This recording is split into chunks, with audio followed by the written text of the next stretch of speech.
So I have no talent at drawing at all, can make neat drawings, and then I can cut them out and I can paste them into my documents so that I can combine pictures and words. And then I can send it onto the electronic mailbox so somebody else that's living here in Aspen can dial up a phone number and get their mail and see this drawing that I made.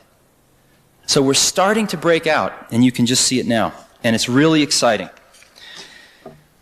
So where we are is that the personal computer is a new medium, and that society and computers are really meeting for the first time in the 80s. In 15 years, it's going to be all over in terms of this first phase, getting these tools out into society in large numbers.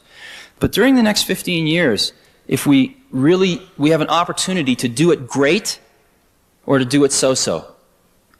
And what a lot of us at Apple are working on is trying to do it great. I want to look at one last thing, then we can talk about whatever you want to talk about. What is a computer program? Do you know what a computer program is? Anybody? No? Sort of? Sort of. It's an odd thing. It's really an odd thing. You can't, you've never seen an electron, but computer programs have no physical manifestation at all. They're simply ideas expressed on paper. Computer programs are archetypal.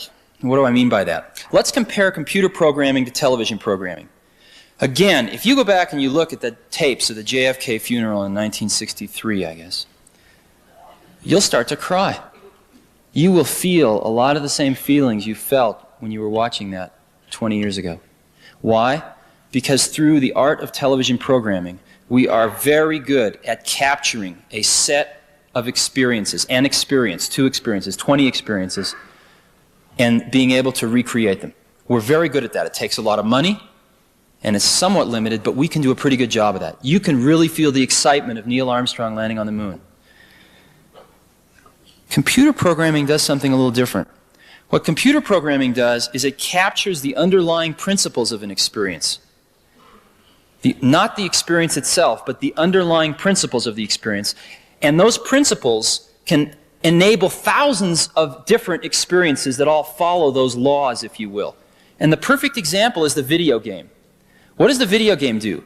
It follows the laws of gravity, of angular momentum, and it sets up this stupid little Pong game. But the ball always follows these laws. No two Pong games are ever the same. And yet every single Pong game follows these underlying principles. Give you another example. There's a neat program called Hammurabi. And Hammurabi, there's 7-year-old kids playing this. And it's a game, and it comes up on the screen, he goes, and you're King Hammurabi. He goes, oh, King Hammurabi. And you get to be King Hammurabi of the ancient kingdom of Sumeria for 10 years. Comes, oh, King Hammurabi, this is year 1. You have 1,000 bushels of wheat in storage, you have 100 people, and you have 100 acres of land. Land is trading at 24 bushels an acre. Would you like to sell any land? No. Would you like to buy any land? No. How much would you like to plant, or feed, how much would you like to plant?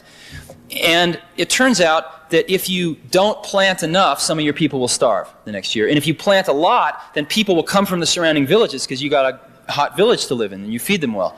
It's crude. But basically, there are these 7-year-old kids playing with this macroeconomic model.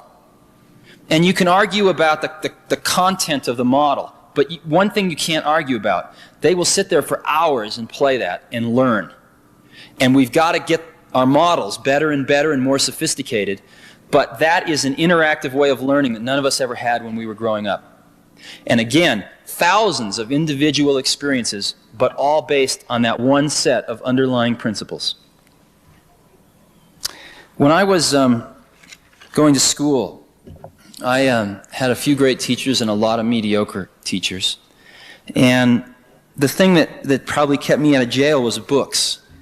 Because I could go read what Aristotle wrote or what Plato wrote. And I didn't have to have an intermediary in the way. And a book was a phenomenal thing. It got right from the source to the destination without anything in the middle. The problem was, you can't ask Aristotle a question.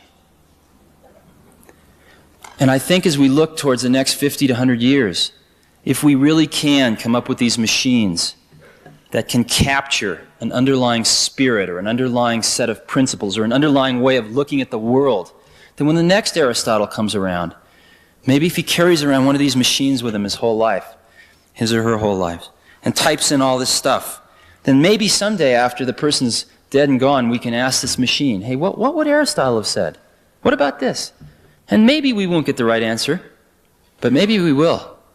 And that's really exciting to me. And that's one of the reasons I'm doing what I'm doing. So what do you want to talk about?